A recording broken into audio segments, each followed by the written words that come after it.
23 lata w Polsce, 2005 rok, emigracja do Anglii, 20 lat w Anglii, teraz jestem w procesie emigracji na Sycylię. Witam Was z siedliska żmi i gniazda szerszeni, a tak naprawdę witam Was z malowiczej wioski Corleone na zachodzie Sycylii.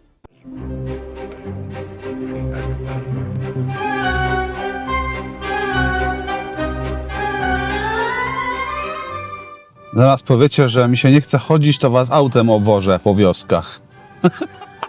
Coś w tym prawdy jest. Ale numer, nie?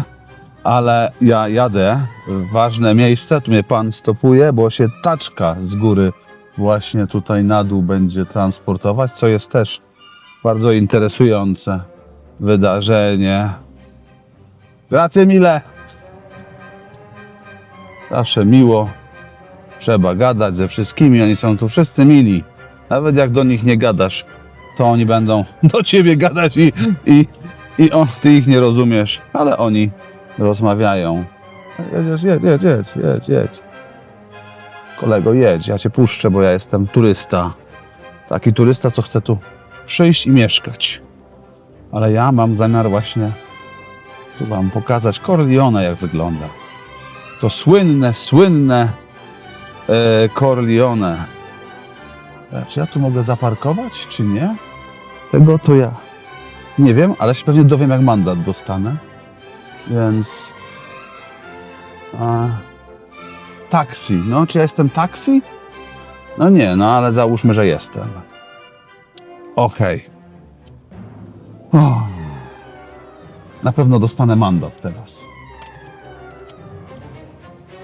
Chodźmy zobaczyć, co Corleone ma do zaoferowania. Na takim małym ryneczku jestem w Corleone. Jest piękna zabudowa. Kolejne dzwony.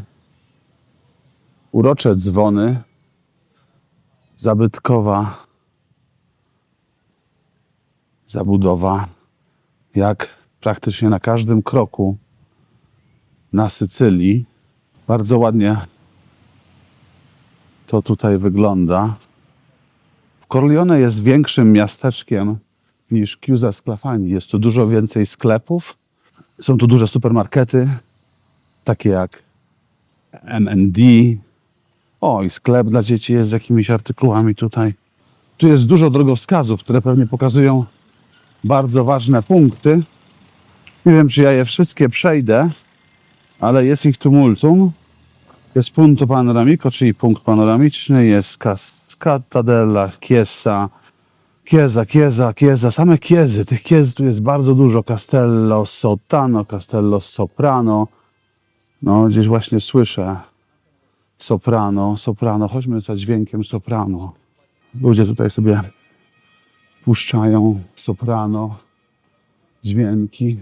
Przepięknie, ale co mnie interesuje, to jest zlokalizować Antimafia Muzeum. I zaraz go sobie tutaj znajdę, bo to gdzieś jest w okolicy. Aha, czyli mam iść do góry. Via Roma. Czyli Muzeum Antimafia. Muzeum jest gdzieś tutaj. Faktycznie zaparkowałem pod muzeum. Tylko czy ja go znajdę? Tabaci, nie tabaci. Destination is on the right. My destination is on the right. On the right? Ja tu mam, znalazłem. Jest właśnie, tu są jakieś sklepy jeszcze.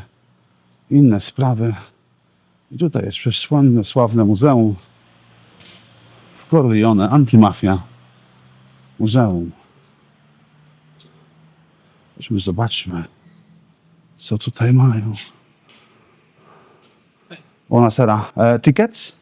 Si? Sì, per quante persone? Solo lei? Uno solo. We know that a lot of people come in Corleone because they have seen or they have heard something about the Godfather or Don Vito Corleone. But Don Vito Corleone has never existed. It was just a character invented by Mario Puzo. And I mean, the only connection between Don Vito Corleone and Corleone is just the name, nothing else. Of course, mafia books or mafia movies, they are a romantic and romance version about mafia. In real life, mafia is really different. Mafia people are not gangsters. they are killers, and they killed a lot of people, even children or women. Before I start, I want to tell you that this is a conversation, so if you have any questions, feel free for ask. Um, First of all, it's really important to me tell you that mafia wasn't born in Corleone. According to historians, mafia was born after the unification of Italy, so after the 1861, in all the south of Italy. I mean, there are a lot of reasons for which mafia was born in the south of Italy, but the main important are two. The first, people were really poor and they had to accept all the conditions in order to work and to earn some money. The second reason is the fact that people in the south of Italy didn't recognize the new government, so the authority became mafia. But at the same time of mafia was born also anti-mafia, and Bernardino Verro was an example. He was born in Corleone in 1866 and he tried to destroy the system of Gabellotti. Gabellotti is they were some figures and they were just controllers. I mean, in Sicily there were a lot of landowners and they controlled a lot of lands where peasants worked. At the end of the 19th century, a lot of landowners moved from Sicily to the northern part of Italy or to the USA. At the same time, the Gabellotti, the controllers, took the power and they started to treat in a really bad way the peasants. From the figure of Gabellotto was born the figure of mafia boss. Bernardino Verro wanted to destroy that system. Indeed, he created a movement called Fasci Siciliano. It's not fascism. Fasci is the Italian word to say a group of sticks. The idea behind the name was one stick, it's really simple to break. Instead, a group of sticks, it's difficult to break. The idea was if we work together, we can change the situation in Sicily. And they tried to do it. In 1914, he became the mayor in Corleone. And as a mayor, of course, he continued to talk against mafia. And a lot of people followed him, and a lot of peasants started to talk against mafia. That's the reason why, on the 3rd November 1915, he was killed by mafia in Via Tribuna. It's a street really close from here, I think 100 meters. And today, the name of the street is Bernardino Verro. No one has really investigated about his killing. Today, we don't know who killed Bernardino Verro. Of course, we know that he was killed by mafia, but we don't know the identities of people that killed him. Luckily, his work was continued by Placido Rizzotto. Placido Rizzotto was also born in Corleone in 1914, and he belonged to a mafia family. Indeed, when he was a child, when he was 7 years old, he had to leave the school because his father was arrested and he had to go to work. Then he became a soldier, he took part into the Second World War, and after the war he returned in Sicily in 1945. And he started to work as union trader, a syndicalist. And he, in a really simple way, he continued the work of Bernardino Verro. And he wanted that all the laws created by the government, he wanted that those laws were respected also in Sicily. But mafia people opposed him. That's the reason why on the 10th March 1948 he was killed. His body was torn in pieces and it was pushed in a bottom of mountain called Rocca Busambra. It's 12 kilometers from here. A part of his body was found 3 months after his killing. The rest of the body was found after 61 years in 2009. But I mean, it is a really good example because he belonged to a mafia family, but he made the decision to become an anti-mafia man. So it means that to be or not to be a mafia man, it's a choice. The first who investigated about this killing was the Generale Carlo Alberto Dalla Chiesa. He was not born in Corleone. He was born in the northern part of Italy, and he was a carabiniere. You know, in Italy we have carabinieri and polizia. They have the same power. The only difference is that carabinieri is a military force. Instead, polizia is a government force. I mean, it's controlled by the government, the state. The Generale Carlo Alberto Dalla Chiesa started to investigate about his killing, and he was able to find out the mafia people that took part into the killing of Placido Rizzotto. But those mafia people didn't speak in front of the judges, so they were not condemned because there was not a crime for mafia association. After this event, he had to move in the northern part of Italy, and he returned in Sicily in 1982 as prefect of Palermo. And he started to investigate about the connections between mafia people, entrepreneurs, politicians. That's the reason why he was killed on the 3rd September 1982 by a Kalashnikov. With him died also his wife and the bodyguard. After his killing, in Italy was created the law for mafia association. So today, if you are a mafia man, you will be condemned. Buongiorno wszystkim, witam Was Sebastiano z tej strony. Szybka wstawka do wideo, bardzo przepraszam. Jeżeli już subskrybujesz ten kanał, dziękuję Ci z całego serca, ale proszę Cię bardzo, pamiętaj o dzwoneczku notyfikacji. Wtedy właśnie YouTube da Ci znać, kiedy wrzucam nowe przygody, a uwierz mi, nie chcesz tego przegapić. Dziękuję Wam serdecznie, a teraz wracamy do wideo. Now, the situation today is different. As an example, in Corleone, everything changed after the murders of their judges.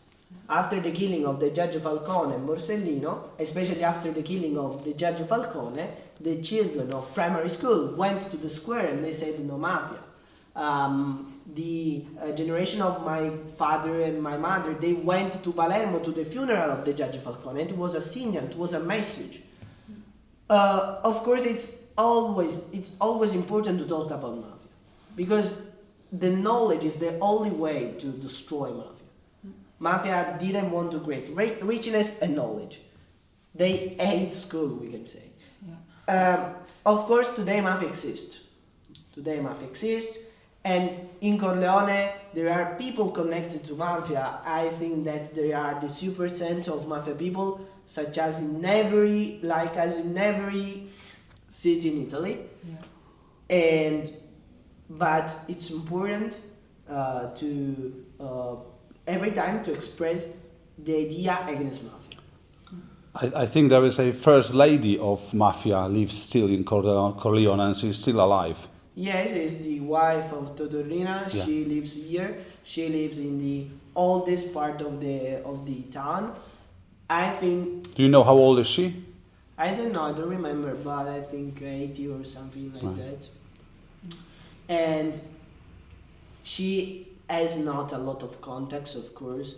A relationship with people here in Corleone. Is she living like in a normal house or in a locked compound or in like kind of big villa? Or in a normal house. Normal house. The villa of Totorina was taken by the state, was confiscated, and today is the place in which there are some. There is the Guardia di Finanza, the financial institution. Yes. Yeah, the taxman. The taxman. Okay. The taxman. So is she living under her own name, or she's got a different name and she's protected by the state? She has her name because she has been never condemned. So she's not guilty, basically. No. Of course, she was involved. We have to say it. She was involved, and she didn't say my husband had committed some mistakes. She never said it. So, from my point of view, she doesn't understand what his husband had done. Of course, I think that we must take the distance from people like that. Yeah. And a lot Sure. of people in Corleone are doing it. I Yeah. mean, on the 23rd May, usually we go to the square and we remember Falcone and Borsellino. We must do the right information about Yeah. mafia and anti-mafia, because when we travel and we say that we come from Corleone, people usually ask us if we are mafia boss. Yeah. Of Yeah. course, it's not it's not a good thing, but a lot of sometimes when journalists come in Corleone, as an example, they make some interview with old people. Old people, I think that a relevant number of old people, they know that mafia is bad, they hate mafia, but maybe they don't take the courage of saying it in front of cameras. But Because they're older generation and they still Yes. live old mafia, not the way it is now. yes, we can say that they are a bit scared. Even though they know that mafia is bad, maybe they don't take the courage of doing it.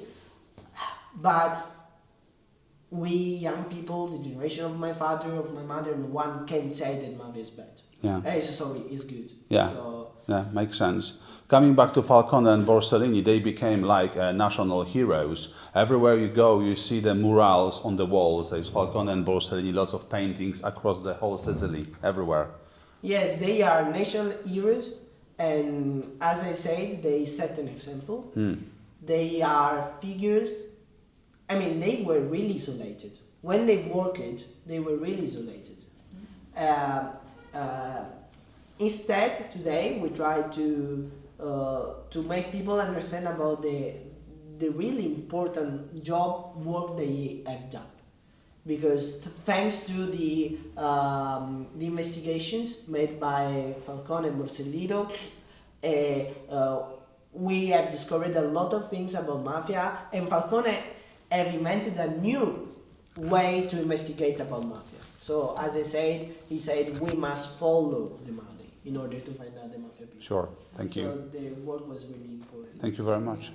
So it was a pleasure. Thank you very, Appreciate very it, much. thank you. That was very interesting, Yes, wasn't was it? Very interesting. Sorry for Very my informative. English. Yeah. Sorry for my English. Your English is perfect. No, your English is perfect. Perfect. Yeah. Thank you so much. Appreciate. Yes, it was worth. No więc jak słyszeliście, mafia dalej istnieje, ale się zajmuje czym innym. A co jest najważniejsze, to trzeba o tej mafii mówić. Więc uczą dzieci, tak jak było w dokumencie, uczą dzieci od zera, co jest mafia, z czym to się jadło i jak to było. Wszystko się zmieniło od II wojny światowej. Wtedy mafia zmieniła podejście do życia. Więc to chyba na tyle. Jeszcze raz pozdrawiam z uroczego, słonecznego Corleone. I była to dla mnie wielka przyjemność, że mogłem nagrać Wam tour po Antimafia Muzeum. Ale jest to dużo historii i jak ktoś się interesuje, na pewno się będzie podobało. Pozdrawiam serdecznie. Arrivederci. Ciao. Sebastiano się żegna. Do następnego razu.